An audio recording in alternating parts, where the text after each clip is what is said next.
Hello everyone and welcome back for another episode of Indie Impressions. My name is Nick and today we're going to be checking out, I'm going to go with Cacophon, probably the best way to go with that pronunciation, obviously short for Cacophony, by developer Dators.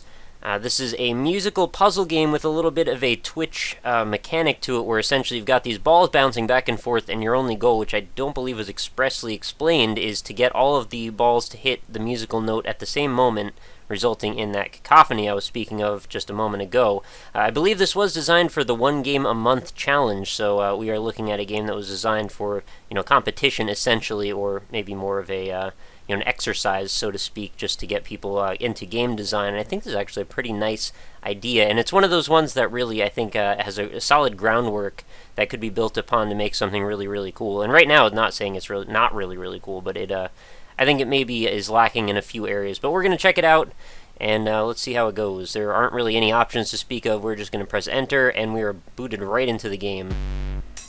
And here is what we're presented with. So, we've got a couple of options here. At the top is a spacebar to toggle red tiles, shift to fast forward. When I press shift, that's when basically all that's going to happen. We're going to get a much sped up rhythm to that beat. We can press R if something bad happened, or press F to make better use of your display, so that's just your full screen option, and R is just reset. So our goal here is to use this landscape, or, geometry essentially, to create a situation where these balls will bounce in such a fashion as to hit all of the blue notes at the same moment.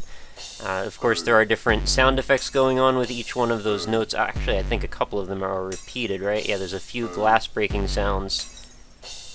I think it's actually just split into 4 and 4, which is fine. It's just one of those elements that I think could really be tuned up.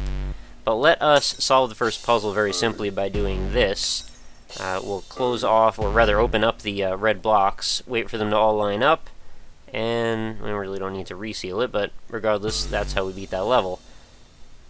So we go immediately from something about as simple as possible to something with a little bit more complexity to it. This one requires a little bit of thinking as to how you're going to proceed. So we've got this bottom left corner has got a ball bouncing back and forth pretty slowly, and then we've got on the top right corner a ball bouncing back and forth very, very slowly. And then in the, underneath that is another ball. Doesn't even really be doing anything, but it looks like it's sort of there to distract us. But then the one we actually need to be focused on is the ball bouncing at the bottom left into the red block that we can actually hide. So we just want to toggle these back and forth to push it along this path. Not quite as hard as it might look, actually. And we just want to line that up so it starts to trigger that cymbal hit over and over and over again. So what we now need to do is try and line up that ball with the long-term one.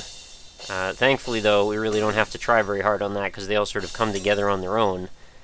So in this next puzzle, I feel like this is actually way less complicated. I probably would have put this as the second puzzle, but it does introduce us to a concept of a rhythm that is essentially kind of off-kilter, where if we leave this alone, it looks like they will keep slanting off to another degree that will keep them sort of out of sync permanently. So we just need to toggle that red block and see what happens as this goes around, and see if we can maybe line these two things up.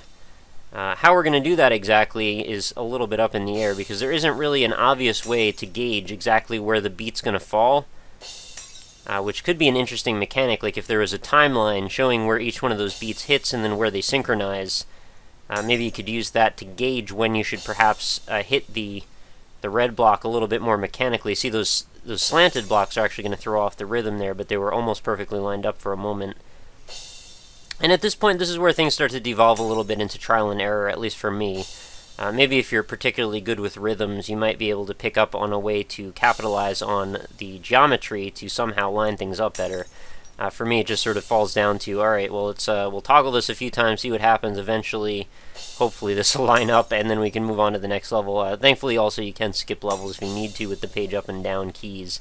Obviously, you probably want to go through it in the intended order. So now things seem to have been flipped. They're almost back to right, and I'm wondering if I leave this alone, will they eventually find the same synchronized time? I don't think they will, though, just by virtue of the fact that the one channel is shorter than the other. I think they will always be slightly off-kilter. So then we will go back and try this again. I think the tendency is for things to start to line up organically, whether we try to or not.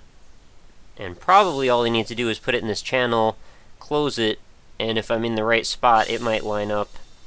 I feel like this might be the solution. No? Okay, it's straight up and down on that one. And that means it's always going to be off kilter again, so I don't know. Why don't I just leave this block open for a bit and see if it will sort itself out? It might. You never know.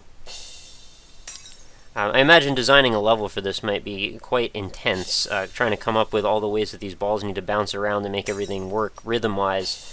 Also, an interesting thing that I thought about would be, what if you worked the sound triggers into an overarching musical score, essentially, basically, keeping things tied together in a more linear function where everything that happens musically with the sound effects is also being reflected in like sort of a procedurally generated soundtrack, you know, a score instead of just these hits of sound effects.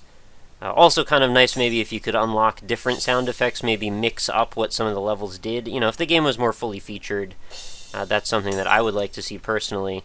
I did solve this puzzle before, although I'm not sure how exactly I did. I think I just got a bit lucky. I think I just need to get the right spot, but I just don't know how exactly you're supposed to figure that out. See, that was pretty close. We're like 2 tiles off there. So there are 2 tiles. No, okay, there's actually 4. I guess you could add up the amount of spaces that the ball has to traverse and then try and look at it that way, like you want to equalize those numbers.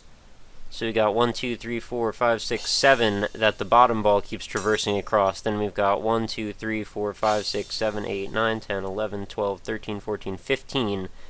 So that puts us on 7 and 15. And don't tell me that's a time signature, although I'm sure Dillinger Escape Plan would play it. But yeah, I'm sort of at a loss for how to describe exactly the way that you're supposed to mechanically beat these levels, but at the same time, I sort of really enjoy the fact that there's some mystery to it and it's not obvious to me.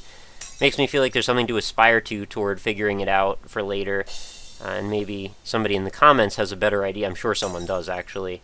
So this really isn't all that hard. I just happen to not be able to figure it out for whatever reason. Let's go on to the next level.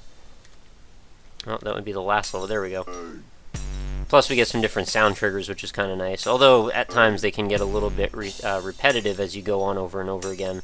Especially with, like, the glass breaking sound that's triggering constantly. Although, you can isolate that away.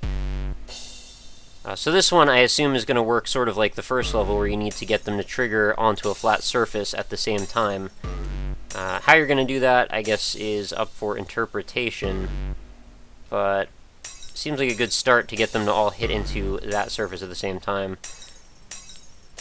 I have a feeling, though, this is going to end up being exactly like the last level, and I think there's actually a pretty good amount of levels to this from just scanning through them in a sort of rudimentary fashion. I think I counted something about like 20-25 of them.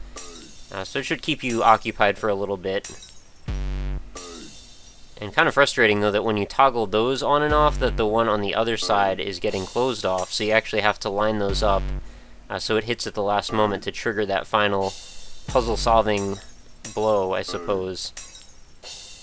I would also like to see some mixed up, like, tiles and sprite art as well as backgrounds could be kind of nice. I mean, it's obviously pretty basic. I mean, it sort of looks like something you can make in Game Maker without too much stressing about the art, and that's fine if that's not the developer's forte. I understand, you know, art can't be everybody's, and not everybody has access to someone who is particularly good at art, so, you know, no harm done there. But just, you know, if you were to go forward and develop this into a more full-featured product, having the art developed a little bit more would definitely be something cool. And I would like to see how you could elaborate on this. Perhaps every time you get a sound hit, like a colorful pattern shoots out of one of the tiles or something, or maybe starts triggering all kinds of other things. I don't know. I'm just sort of spitballing here, but I just see a lot of promise in this one, and I think it's a pretty cool game, especially for being free and, you know, developed in a pretty short time. I'm impressed with it, even though, again, it's somewhat on the basic side. But yeah, I just sort of wanted to put this out there. I know we are definitely into innovative and strange game design techniques. Stuff like this is sort of what the show's about, so I would love to hear what you guys think on this one, what might be done to improve it, what you might do differently. If you were in a development position for this, and I'm thinking I know how to solve this one just based on how that's supposed to go. I think we just need to keep shuffling them back and forth until they all hit at the same center point, although maybe I'm mistaken on that because I've already kind of messed it up.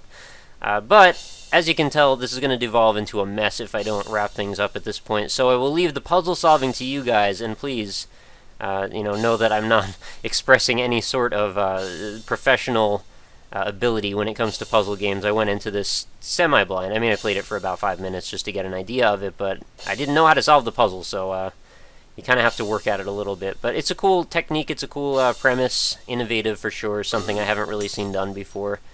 And I'd like to hear what you think. So, that is going to do it. As always, I'll give you the abbreviated plugs today. We've got indie-impressions.com if you want to catch up on everything going on in the channel. All my episodes for the show are archived over there. There's over 430 of them now, and growing by the day, so if you want to visit and check out what's there, that would be much appreciated. Also have a Facebook page, facebook.com/indieimpressions. If you'd like, leave a like over there. It does help me out a little bit, and you can stay up on new stuff every day. And lastly, I've got a Twitter handle, which is @RockLeeSmile, so if you'd like to get in touch with me about the possibility of showing off your game on the show, or if you just have a comment, question, suggestion, or criticism that you don't want put in the YouTube comments, feel free to hit me up over there. You know, it just takes a second. 140 characters or less is a very simple way to start a communication. But I also do have a contact form over on indie-impressions.com, so if you're an indie dev, that is probably the best way to get in touch with me. But that is going to do it for today. Thank you very much for watching. Please be sure to check out the description of this video for all my social media links, as well as the download link for this game. As I said, it is totally free, so feel free to try it out yourself. Let me know what you think in the comments, and do please make sure to come back again tomorrow, because I do a new episode every single day without exception, so I hope to see you here, and I hope you have a lovely night. So I will talk to you later, guys.